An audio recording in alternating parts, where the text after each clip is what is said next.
자, 52차시 영상 녹화하도록 하겠습니다. 자, 명호 학생들과 함께한 지도 벌써 1학기가 끝이 나고요. 이제 마지막 선생님 차시의 영상을 녹화하게 되었네요.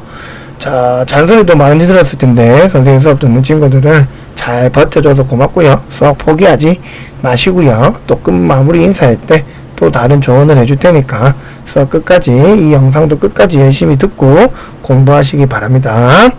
자, 가겠습니다. 개념 정리를 합시다. 평행이동, 어떤 동을 일정한 방향으로 일정한 거리만큼 이동하는 것을 우리는 평행하게 이동한 데서 평행이동이라고 합니다. 평행이동. 자, 그럼 x축 방으로 a만큼, y축 방으로 b만큼. 이거는 점의 평행이동이니까 그대로 더하기만 해주면 되겠죠. 자, 그 다음에 fx, y는 0이 나왔다라는 거는 도형이다. 그래서 부호를 바꿔서 넣는다라는 거. 요거 부호를 바꿔서 형태를 집어넣는다라는 거 기억하셨으면 좋겠습니다. 그 다음 대칭이동. 한 직선의 점과 직선, 선대칭에 의해서 도형을 이동시키는 것을 대칭이동이라고 하고요. 자, 우리 많이 했죠? x, y는 x축. 그러면 나는 y에다가 부호 바꿀래. y축이면 x에다가 부호 바꿀래. 여기다가 적으면 안되겠네요. 또 뭐가 옆에 뺏어 적을게요, 여러분. 마이너스 x, y. 됐죠? 그 다음 원점이면 둘 다 바꿀래. 됐나요? 그 다음 y는 x면 자리를 바꿀래. 됐습니까? 그럼 하나, 자, 도형도 똑같죠? x축이면 y 부호만 바꿔서 넣을래. y축이면 x의 부호서 바꿔만 넣을래. 요거겠죠? 또 사라지겠죠? 그렇죠. 이렇게 되네요, 여러분. 됐습니까? 그 다음 원점은요, 둘 다 부호를 바꿔서 넣을래. y는 x는 두 개의 자리를 바꿔서 넣을래. 이게 되겠죠? 그래서 여기서 선생님이 아까 하나 추가라고 했던 거 있죠, 여러분? y는 x 대칭에 대해서도 생각해 주시길 바랍니다. 알겠죠? 자, 그럼 우리 연습 문제 풀고 이 영상 빨리 마무리 하도록 합시다. 자, 1번 문제 가겠습니다. 정석대로 쭉쭉 풀어볼게요, 여러분. 자, 직선입니다. 그리고 도형이 나왔으니까 우리는 도형의 평행이동. x축방으로 이만큼, y축방으로 마이너스 1만큼이랍니다. 그럼 넣어보겠습니다. x 빼기 2, 마이너스 1, y 더하기 1 빼기 3은 0이 되겠죠. 정리하면 2y 이렇게 될 거고, 마이너스 7은 0이 될 겁니다. 자, 선생님 항상 얘기했듯이 여러분, 요 앞에 평행이동은 개수가 변하지 않는다라는 거 꼭 기억하십시오. 자, 그 다음에 x제곱 더하기 y제곱은 4는 이렇게 바뀌겠죠. x 빼기 2의 제곱 더하기 y 더하기 1의 제곱은 4가 된다라는 거. 됐습니까? 자, 2번 봅시다. 선생님이 앞에서도 얘기했듯이 말장난에 속지 말라고 했죠. 평행이동에 의하여, 그럼 점이니까 이건 x축방으로 마이너스 3만큼, y축방으로 마이너스 6만큼 뭐 했다? 평행이동했습니다. 그랬을 때 이것이 옮겨지는 거니까 마이너스 3,3을 x축방으로 마이너스 3만큼, y축방으로 마이너스 6만큼. 그래서 바로 더해주면 마이너스 6, 마이너스 3이 되겠네요. 됐습니까? 자, 3번은 대칭이동을 합니다. 다 나와있죠, 여러분? 그럼 x축은 앞에서 했던 거랑 똑같은 거니까, 자, y 부호만 바꾸겠다. y축은 뭐만 바꾸겠다? x 부호만 바꾸겠다. 그 다음 원점은요, 뭐만 바꾼다? 둘 다 바꾼다. 마음에 안 드니까. y는 x 대칭을 두 개의 자리를 바꾼다. y는 마이너스 x 대칭을 자리도 바꾸고 부호도 바꾸겠다.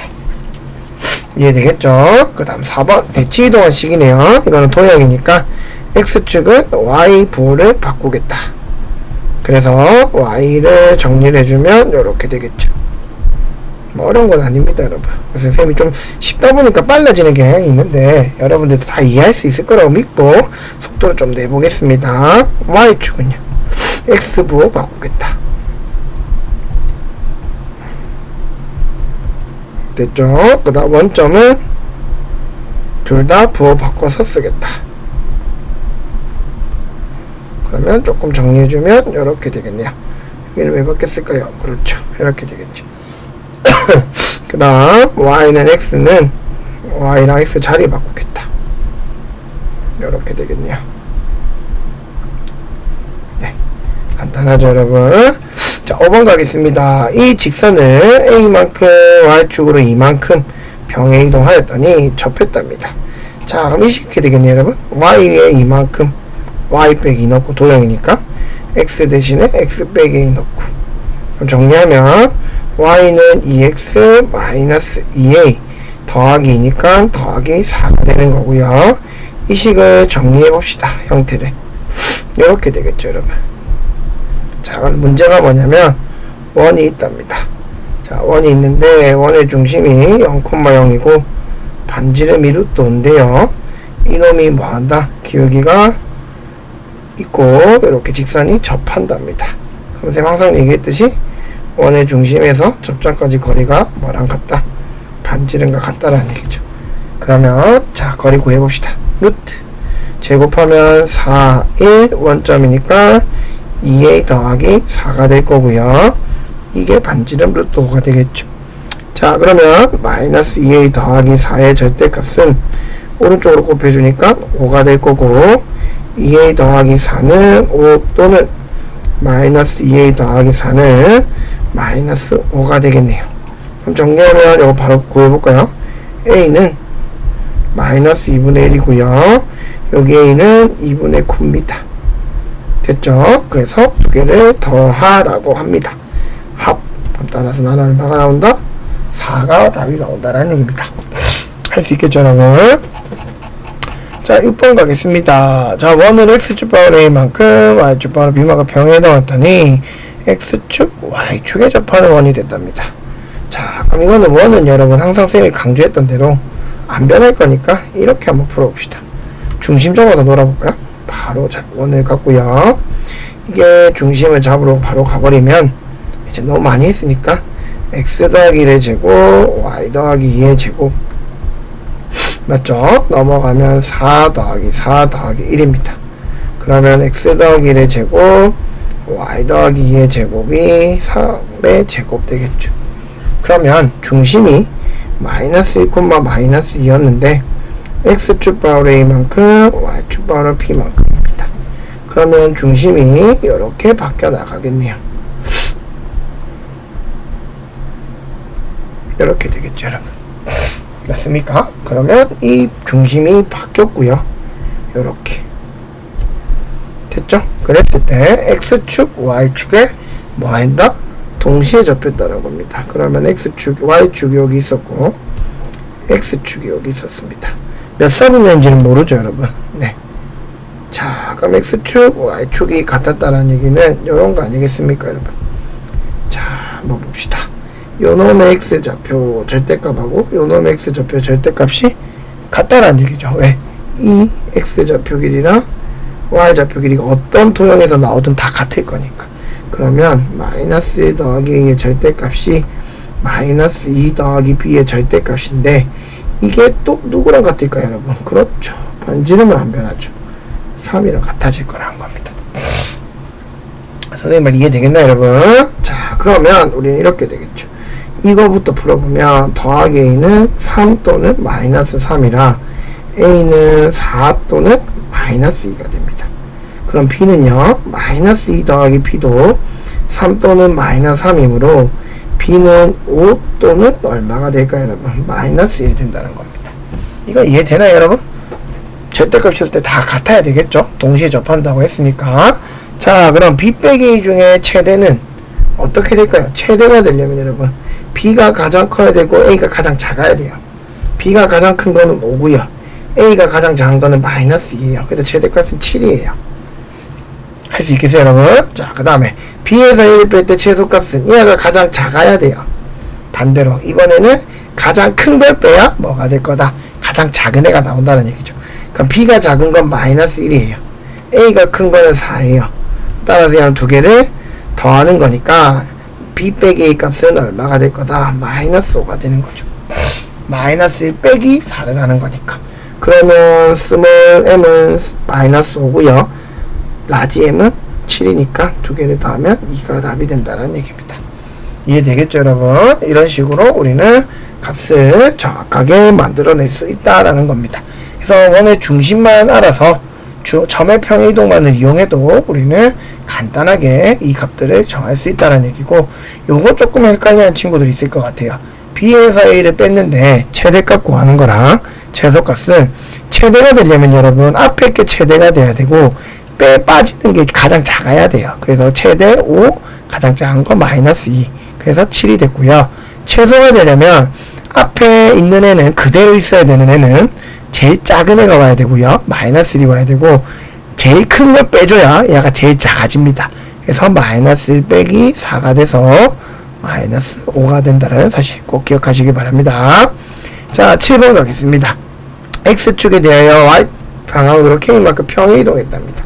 자, 그럼 K만큼 평에 이동했으니 X축 방향으로 저는 이렇게 배운 대로 집어넣겠습니다. 그리고 나서 얘를 원점에 대칭 이동했답니다.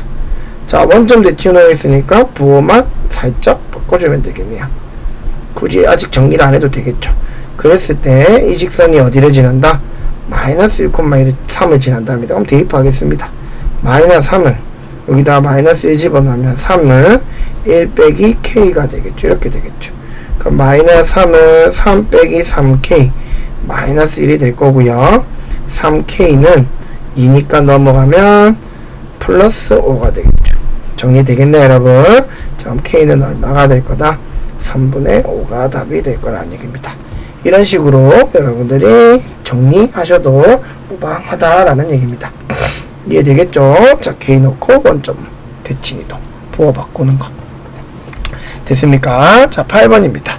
직선 L이 있는데 Y는 X에 대한 대칭 이동한 직선을 스몰 m이라 합니다. 자, 그럼 L은 이렇게 되나요, 여러분? 3x 더하기 3에서 출발을 시켰고, 요거를 Y는 X 대칭 이동하면 자리가 바뀌니까 X는 3Y 플러스 3이 되겠죠. 됐습니까? 그러면 두 개 뭐를 구하는 겁니까, 여러분? 교점 구하죠. 그럼 여러분들 습관처럼 이거를 그냥 Y 걸로 바꿔야지 하는 친구들이 있는데, 어차피 교점 구하는 거잖아요. 이게 스몰 m이니까 요거 대입해버리면 돼. X에다가 바로. 그러면 3 더하기 3은 Y가 될 거고, 9Y 더하기 9, 3이니까 12는 Y가 되겠네요. 그러면 8Y는 마이너스 12가 돼서 Y는 428 마이너스 3이 될 거고요. 여기다 집어넣어 버리면 X는 뭐가 될 거다? 마이너스 2분의 9에다가 2분의 6이니까 마이너스 2분의 3을 그립니다. 그럼 두 개 다 마이너스 3이 되겠네요. 아시겠죠, 여러분? 우리는 편견 속에서 수학을 풀면 여러분들이 그 방향으로밖에 안 보여요. 굳이 Y는 꼴 항상 바꿀 필요는 없어요. 아시겠죠? 그러니까 X는 Y 자리 바꿔서 하긴 했네? 교점 구하네? 그럼 나 X 그대로 정리되어 있으니까 쏙쏙쏙 집어넣으시면 되겠습니다. 이해되시겠죠, 여러분? 이렇게 좀 깔끔하게 정리를 해주시면 좋을 것 같아요. 뭐 여러분들 풀이가 틀렸다는 건 아니고. 자, 9번 가겠습니다. AB 길이가 5입니다. BC 길이가 4입니다. 직사각형이라네요. 자, 직사각형인데 한번 봅시다. 자, 점 P는요 AD의 중점이랍니다. 그럼 이 거리는 2입니다. 맞죠, 여러분? 요 길이도 2고 요 길이도 2입니다. 됐습니까? 자, 그랬을 때 S는 어디 있습니까? CD를 1대4로 내분했으니까 이 길이는 1입니다. 요 길이는 4고요. 됐습니까? 자, 그랬을 때 AB와 맞나요? BC 위에 AB와 BC 위에 임의의 두 점. 이 말이 중요해요, 여러분. 자, 보세요, 여러분들. 이런 문제 풀 때 제가 특징을 하나 잡아주면, 그리고 사각형 PQRS의 둘레 길이의 무슨 값 구하는 겁니까, 여러분? 둘레 길이의 최소값 구하는 겁니다. 자, 여러분들 여기서 보시면요, Q랑 R에 집중을 하셔야 돼요. 왜? Q랑 R에는 자리가 바뀔 수도 있거든요. 임의의 점이잖아요. 움직이는 점이잖아요. 선생님 말 이해되겠어요, 여러분? 자, 그러면 우리가 지금 둘레 길이를 구할 건데, 자, 어떻게 둘레 길이 구할 거냐면 최소값 구하니까 쉽게 말하면 1번 길이, 2번 길이, 3번 길이, 4번 길이만 구해주면 됩니다. 맞습니까, 여러분? 자, 그런데 눈치챈 친구들은 4번 길이는 고정입니다. 왜? P라는 좌표는 중점이고요. 여기는 1대4로 만나는 점이라 했거든요. 그러면 4번은 일단 길이가 무슨 길이? 피타고라스 정리를 쓰시면 16 더하기 4가 돼서 2루트 5가 이미 고정입니다. 이건 움직이지 않을 거예요. 그럼 난 이걸 빼놓고 나머지 이 세 변 PQ, QR, RS로 구해야 되는데, 잘 보세요 여러분. PQ, QR, RS입니다. 근데 선생님이 방금 강조했잖아요. Q랑 R은 지 맘대로 움직이기 때문에 R이 여기 오면 길이가 이렇게도 될 수 있고요. 맞죠? 그 다음에 Q가 일로 오면 이렇게도 만들어질 수 있고 지 맘대로 만들어집니다. 맞습니까? 그래서 아까도 얘기했듯이 이 세 개를 한 줄로 만들어서 뭐를 만들어 버리자 여러분? 우리는 일직선으로 만들어 버리자는 겁니다. 선생님 말 이해되겠나요? 그래서 이 좌표를, 이 그림을 우리는 어디에다 옮긴다? 아까처럼 평면 좌표로 만들어 버리는 겁니다. 그러면 좌표를 이용할 수 있으니까. 자, 그럼 여기를 X축 잡겠습니다. 그 다음 여기를 Y축 잡겠습니다. 자, 그러면 아까처럼 선생님이 이 1번과 똑같은 길이로 만들 수 있는 건 이쪽으로 좌측으로 이렇게 옮겼다고 생각합시다. 합동이겠죠. 이해됐습니까? 그 다음 R이 움직이니까 움직이는 점이 놓여있는 이 직선들 있죠 여러분. 자, 이 문제 특징을 다시 한번 설명해주면 여러분들이 선생님 이 점들이요 어떻게 대칭이동을 하고 X축을 할 때도 있고요 Y축을 할 때도 있었습니다. 문제 풀 때 이렇게 질문한 애들이 대부분 많았거든요 여러분. 선생님은 어떻게 가르쳐 주냐면 임의의 두 점이 정한다고 했다는 거는 Q가 움직이는 위치가 직선이 어디 직선인지 보면 돼요 여러분. Q는 이 Y축 위에서 움직이죠 쉽게 말하면. 그래서 이 점을 Y축 대칭을 이동시키면 돼요. 이 점은 대칭 이동시킬 수가 없어요. 고정되어 있는 점이 아니기 때문에. 그럼 R도요. R을 그림 그려놓고 보니까 어느 위에서 놀고 있어야 하는 X축에서 놀고 있죠. 그럼 축이 X축이 되는 거예요 여러분. 이런 문제는 이렇게 접근하셔야 돼요. 그러면 3번도 똑같이 아까처럼 말했듯이 요 3번 길이랑 똑같이 삼각형을 이렇게 하나로 좌표를 만들어 주겠습니다. 자, 이 좌표를 선생님이 S-라고요. 이 좌표를 P-랍니다. 그럼 우리는 아까처럼 이 P랑 그 다음에 P-랑 X-를 연결해버리면 우리는 이 세 변의 1번, 2번, 3번 즉 1번, 2번, 3번의 길이를 더한 최소값은 누구랑 같다? P-에서 S-랑 거리를 구하는 거에 최소값이 된다는 걸 한 방에 알 수 있다는 얘기입니다. 선생님 말이 이해됐나요? 그럼 좌표를 볼까요? 이 좌표는 2로 왔으니까 여기가 이만큼 왔으니까 2,5짜리였습니다. 그럼 Y축 대칭 이동이었으니까 얘는 마이너스 2,5가 됐을 거고요. 그 다음 이 S좌표는 X축 번호가 4만큼 Y축 번호가 1만큼 왔으니까 4,1이었는데 이 X-는 뭐였을 거다? X축 대칭이니까 Y좌표로 바뀌었을 겁니다. 따라서 우리는 사각형 PQRS의 둘레 길이의 최소값은 일단 4번 2루트를 더하시고요. 그 다음 S-랑 P- 거리를 구하는 거니까 루트 4에서 마이너스 1을 빼면 6이죠. 6을 제곱하면 36 마이너스 1에서 5니까 또 36 그러면 6루트 2가 되는 거네요. 따라서 2루트 더하기 얼마가 될 거다 여러분? 6루트 2가 된다라는 겁니다. 이해되시겠죠? 그럼 선생님 4번은 왜 안 움직여요? 하면 P가 고정점이고요. S가 고정점이죠. 그럼 이 길이는 고정값입니다 여러분. 꼭 기억하셔야 돼요. 둘레 길인데 고정값이 돼 있는 걸 움직이면 안 되겠죠. 그럼 좌표가 다 틀려지니까. 그래서 이 거리 4, 16, 20이니까 2루트는 고정값. 그랬을 때 이 움직이는 점 Q랑 R이 놓여있는 직선들이 어딘지 체크했고 이놈들을 고정점을 대칭 이동을 시키자. 그래서 일직선상을 만들자. 이해되겠네 여러분? 이 문제는 단골 문제입니다. 그래서 꼭 기억하셔야 되고요. 이런 문제에서 모의고사 문제도 많이 등장했다라는 거 꼭 기억해 주셨으면 좋겠습니다. 그래서 항상 계속 얘기합니다. 이 문제 특징 임의의 점, 움직이는 점, 동점 뭐 이런 말 많이 나올 겁니다 여러분. 그러면 그 움직이는 위치가 어느 축인지에 따라서 그 축이 중심이 될 겁니다. 대칭축이 될 겁니다. R도 X축이 움직이니까 X축이 대칭 이동이 될 거고 그리고 고정점들을 대칭 이동시켜서 나는 일직선 거리를 구해버린다 라고 생각하시면 문제가 수월하게 이해되실 겁니다. 이해되시겠네요 여러분? 그래서 4,1, 4,5 마이너스 1 나오고 2,5 마이너스 2,5 나서 두 점 사이 거리 36, 36이 된 겁니다. 이해되시겠죠 여러분? 자, 이렇게 또 쉼없이 풀다 보니 영상이 이제 끝을 향했네요 여러분. 1학기 동안 정말로 고생했고 수학이 정말로 싫었을 거고 수학 공부를 왜 해야 되는지 아마 이걸 왜 하고 있는지 자괴감도 많이 들었을 겁니다. 하지만 여러분들이 오늘도 그렇고 어제도 그렇고 선생님이 수업 들어가란 반 친구들이 수학을 배워야 하는 이유에 대해서 발표를 한 친구들도 꽤 있었거든요. 여러분 거기에서 보면 실생활에 정말 많은 수학들이 쓰이고요. 실생활에서 수학은 없어서는 안 될 역할을 하고 있다는 것도 많이 느꼈을 거라고 생각합니다. 하긴 사실 우리가 고등학교 배우는 이론은 많이 어렵고 짜증나지만 여러분들한테 이 학기에도 좀 더 친숙하게 재밌게 수업할 수 있도록 노력할 테니까 절대 수학 포기하지 마시고 끝까지 고등학교 3년까지만이라도 열심히 노력해서 여러분들의 노력의 결과가 헛되지 않기를 바라겠습니다. 여러분 자 1학기 동안 수고했고 이 영상이 이번 2024학년도 1학기에는 마지막 영상이 될 듯 합니다. 자 여러분들 너무 고생했습니다.